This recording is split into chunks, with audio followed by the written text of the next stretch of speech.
to generate sensation, narratives that betray our democratic values. Looking to the enormity and gravity of the situation, I reserve my ruling on certain situations that have happened during his address and will give my ruling. Shri Sudhanshu Trivedi. Mr. माननीय सभापति महोदय, 15 minutes.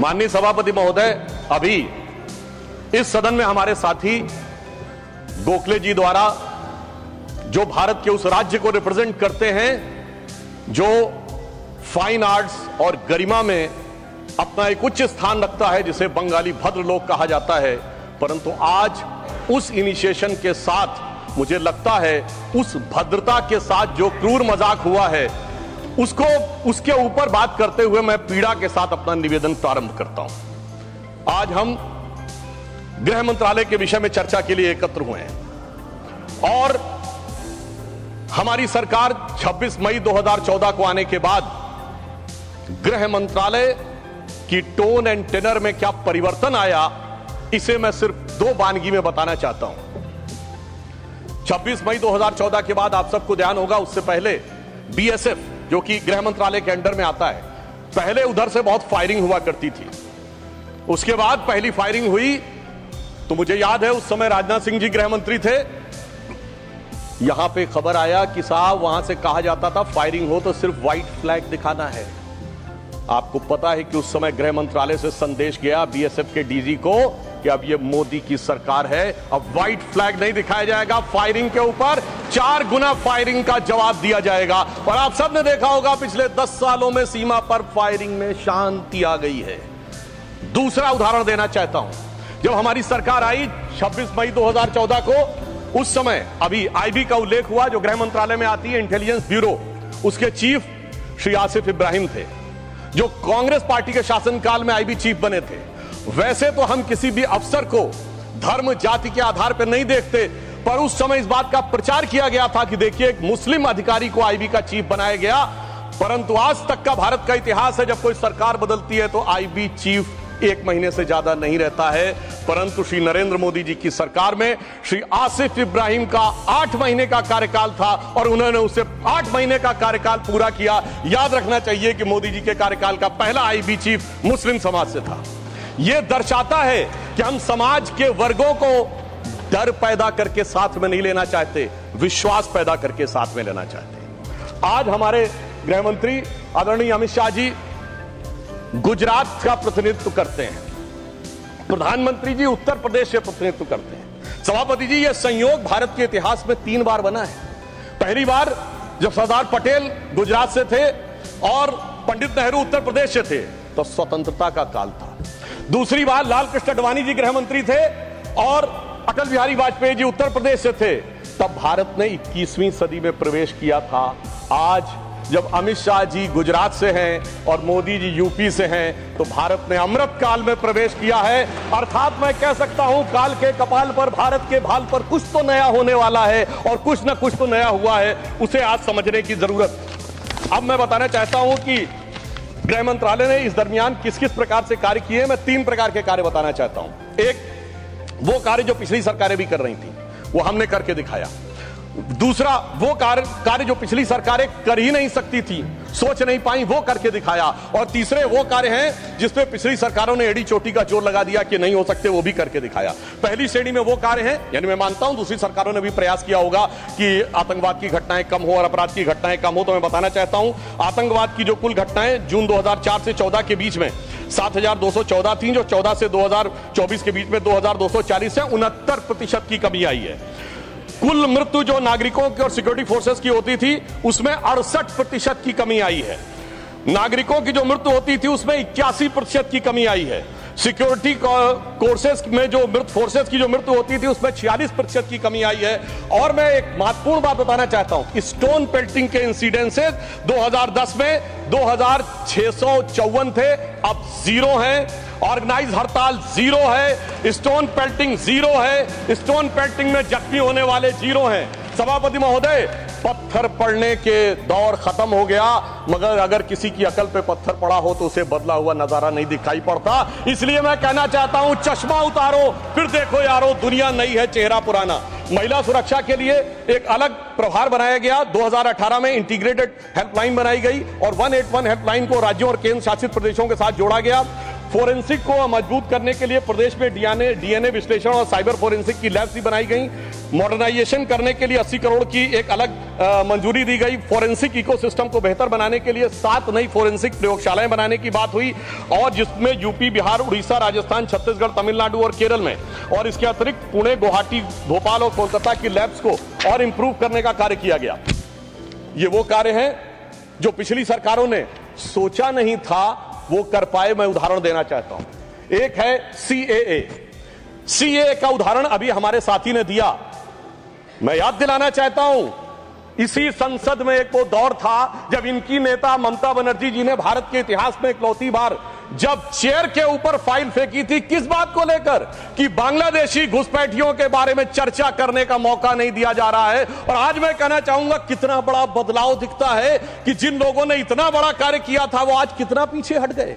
इसे कहते हैं कि वक्त के साथ इंसान कैसा बदलता है। सीए पे मैं कहना चाहूंगा, सीए गृह मंत्रालय का विषय है, नागरिकता, और ये एक संसद के द्वारा पारित कानून था, परंतु राज्य विधानसभाओं ने उसके खिलाफ प्रस्ताव पारित कर दिया। यह सरासर कानून का उल्लंघन था, सरासर संविधान का उल्लंघन था, और मैं कह सकता हूं इसके द्वारा संविधान खतरे में था। दूसरा मैं उदाहरण देना चाहता हूं, यूएपीए का चेंज किया गया, यानी अब केवल एक संगठन आतंकवादी नहीं होगा, कोई व्यक्ति आतंकवादी होगा तो उसको भी आतंकवादी माना जाएगा। एनआईए एक्ट में आतंकवाद की परिभाषा स्थापित की गई। मृत्यु दंड पर यह संशोधन किया गया कि क्षमा याचना केवल संबंधित व्यक्ति ही कर पाएगा, दूसरा नहीं कर पाएगा। आपदा के लिए विशेष धनराशि की व्यवस्था की गई, और नक्सलवाद को समाप्त करने में अभूतपूर्व सफलता हमें मिली है। अभी दिसंबर के महीने में हमारे गृह मंत्री अमित शाह जी नक्सलवाद प्रभावित क्षेत्र में सीआरपीएफ के कैंप में पूरी रात गुजार कर आए हैं। जो लोग ये कहने का प्रयास करते हैं कि इसको डर और किससे वो, उससे उनको समझने का प्रयास करना चाहिए। अब वो दौर चले गए सभापति महोदय। मुझे याद है 6 अप्रैल 2010 को दंतेवाड़ा में 76 सीआरपीएफ के जवान शहीद हो गए थे, और उसके बाद ऐसे समाचार आते थे कि देश के कुछ विश्वविद्यालयों में शहीद जवानों के प्रति नहीं, नक्सलवादियों के समर्थन में कार्यक्रम हो रहे थे। वो दौर अब समाप्त हो गया। अब तीसरी श्रेणी में बताना चाहता हूं, वो काम आते हैं, किए हैं गृह मंत्रालय ने, जो पिछली सरकारें कहती रही कि ये नहीं हो सकता, नहीं हो सकता, वो करके दिखाया। धारा 35A, धारा 370। मैं कह सकता हूं जब सरदार पटेल गृह मंत्री थे, राज्यों का महकमा उनके पास था, वो कश्मीर की कसक जो रह गई थी, वो कसक अगर आज समाप्त हुई है तो अगस्त 2019 में अमित शाह जी के शासनकाल में वह समाप्त हुई है। मैं कहना चाहता हूं, श्यामा प्रसाद मुखर्जी जी ने पहला बलिदान दिया था रावी के तट पर 26 जनवरी 1930 को। कांग्रेस के लाहौर अधिवेशन में स्वराज्य की शपथ ली गई थी, पर वो शपथ अधूरी रह गई थी। तो सरदार पटेल के दिल में कसक थी, श्यामा प्रसाद मुखर्जी जी का बलिदान था, और अटल जी के दिल में वेदना थी। उन्होंने कहा था 15 अगस्त का दिन कहता आजादी अभी अधूरी है, सपने सच होने बाकी हैं, रावी की शपथ न पूरी है। परंतु वो शपथ किसने पूर्ण की? प्रधानमंत्री श्री नरेंद्र मोदी जी के नेतृत्व में हमारे वर्तमान गृह मंत्री श्री अमित शाह जी ने उसको पूरा किया। और इसी के साथ मैं एक पंक्ति में कहना चाहूंगा, इतना बड़ा परिवर्तन भारत के इतिहास में आया कि अपनी सरकार की तरफ से और प्रधानमंत्री जी की तरफ से कि दर्द की रात गई, गम के जमाने भी गए, और मोदी जी के हिम्मत से कई दाग पुराने भी गए। इसके अलावा जो कश्मीर में बड़ा परिवर्तन आया, मैं एक उदाहरण बताना चाहता हूं। अभी हमारे साथी ने डर का उल्लेख किया, तो मैं बताना चाहता हूं 10 सितंबर 2024 को भारत के पूर्व गृह मंत्री सुशील कुमार शिंदे जी का बयान था कि मैं गृह मंत्री के रूप में जाता था तो डल लेक में मैं गृह मंत्री के रूप में होता था, और डर के मारे उनकी क्या हालत होती थी, वह शब्द संसदीय नहीं है। तो मैं अपनी स्वरचित पंक्ति में कहना चाहूंगा, हमारे साथी सब समझ जाएंगे कि लहूलुहान थी घाटी और झेलम डरी हुई थी, खामोशियां रातों की दिन में भरी हुई थी, और दहशत का था वो आलम कि डल लेक घूमने में गृह मंत्री के पग के नीचे धरती फटी हुई थी। और आप समझिए आज हमारी स्थिति यह है कि हमारे गृह मंत्री वो हैं जिनको देखकर आतंकवादियों की छाती फटने लगती है और आतंकवाद के समर्थन करने वालों के छाती में दर्द होने लगता है। सभापति जी, मैं कहना चाहता हूं, उनकी सरकार और हमारी सरकार में यह अंतर था जो भारत की परंपरा में है। उन्होंने बहुत दिन नाग पंचमी की, नागों को दूध पिलाया।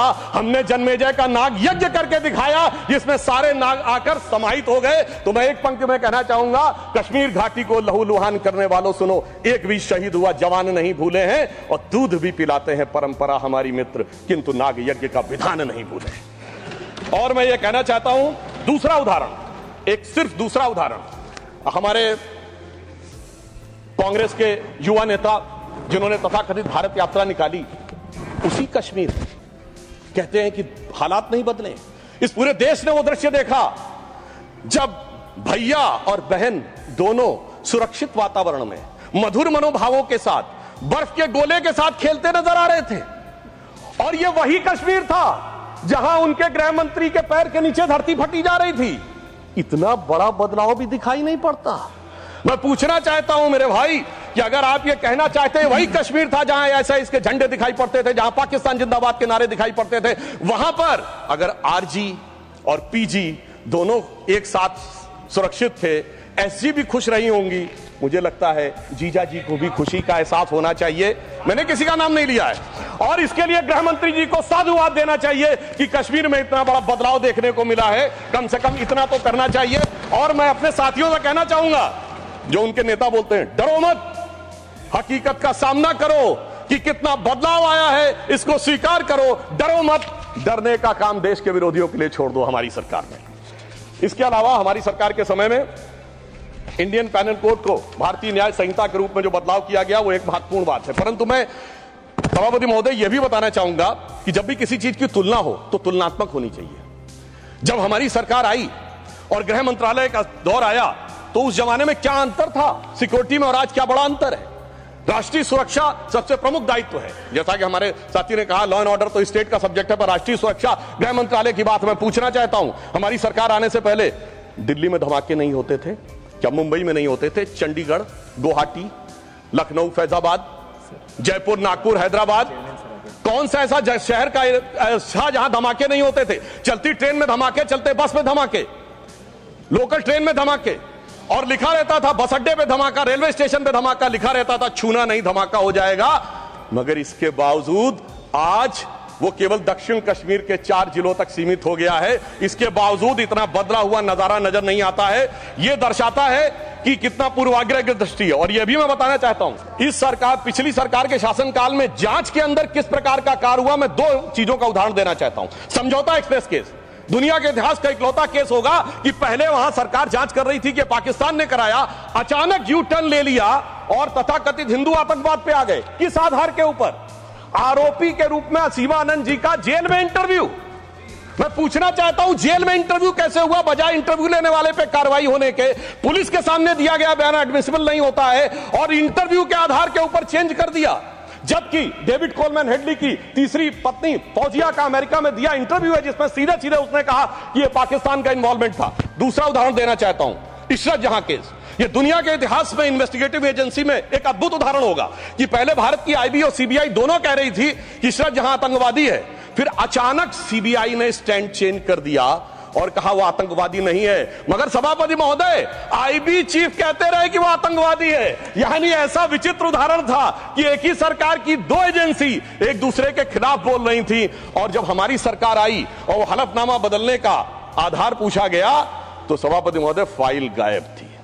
यह दर्शाता है कि सिक्योरिटी का किस प्रकार से मजाक उड़ाया गया। 26/11 का हमला हाफिज सईद ने कराया, यह इनकी सरकार मानती थी, मगर हमारे कई सम्मानित नेता उस तरफ बैठे हैं जो कहते थे आरएसएस ने कराया। सिक्योरिटी का जिस प्रकार का मजाक इनकी सरकार में उड़ाया गया है, यह दर्शाता है कि वो सिक्योरिटी किस प्रकार की थी। मुझे समझ में नहीं आ रहा था कि वो लोग जो अपने जमाने में क्या कहते थे कि इशरत जहां बेटी है, याकूब मेनन की जुडिशियल किलिंग हुई है, अफजल हालात का मारा है, जाकिर नायक शांति का मसीहा है, ओसामा जी हैं, हाफिज साहब हैं। इस हालात के बाद क्या होना था? मैं पूछना चाहता हूं, ये डर के बोल रहे थे या प्रेम से बोल रहे थे? या आपकी मोहब्बत की दुकान के सरमाएदार थे या मोहब्बत की दुकान के खरीदार थे? और मैं सिर्फ अब 2 स्टेटमेंट कोट करना चाहूंगा उस सरकार की हालत के लिए। 20 जनवरी 2013 को तत्कालीन गृह मंत्री सुशील कुमार शिंदे जी ने जयपुर में वक्तव्य दिया कि आरएसएस के कैंप्स में टेरर ट्रेनिंग की जाती है, और जब सुषमा स्वराज जी ने आके सदन में पूछा, गृह मंत्री ने अपना बयान वापस ले लिया। सोचिए, इस प्रकार का मजाक भारत की सुरक्षा के साथ कभी सुनाई नहीं पड़ता। और 14 जुलाई 2011 को कांग्रेस के एक चिर युवा नेता जो चिर क्रोधित और चिर आक्रोशित रहते हैं, उन्होंने एक वक्तव्य दिया था, but terrorism is something that is impossible to stop all the time. यानी हमेशा के लिए आतंकवाद को रोकना मुमकिन नहीं है। सभापति महोदय, जिस सरकार का चाल चलन ऐसा था, उसके हालात में रोकना मुमकिन नहीं था, पर आज मोदी जी की सरकार है तो मोदी है तो मुमकिन है, वो हमने करके दिखाया। मैं दूसरा बताना चाहता हूं उदाहरण। एक दौर था जिस जमाने में 26/11 हमले के बाद से पहले 2007 में आंतरिक सुरक्षा के लिए नीति क्या थी? हवाना में जाके यह कहा कि पाकिस्तान आतंकवाद से पीड़ित देश है। यह भारत सरकार का ऑफिशियल स्टेटमेंट था।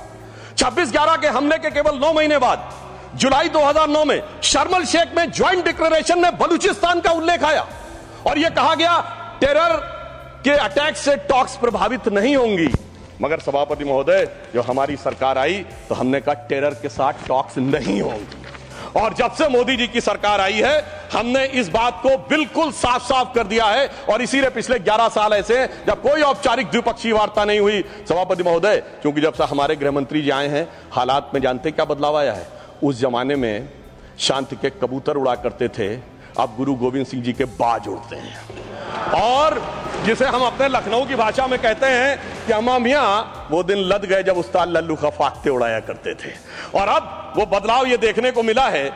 ये लोग तो वो हैं सभापति महोदय, जिन्हें भारत इतना कमजोर चाहिए था, किसी संसद भवन की छत के ऊपर जो शेर बने हैं, उसके लिए लोग गए थे कोर्ट में कि शेर ज्यादा आक्रामक दिख रहे हैं।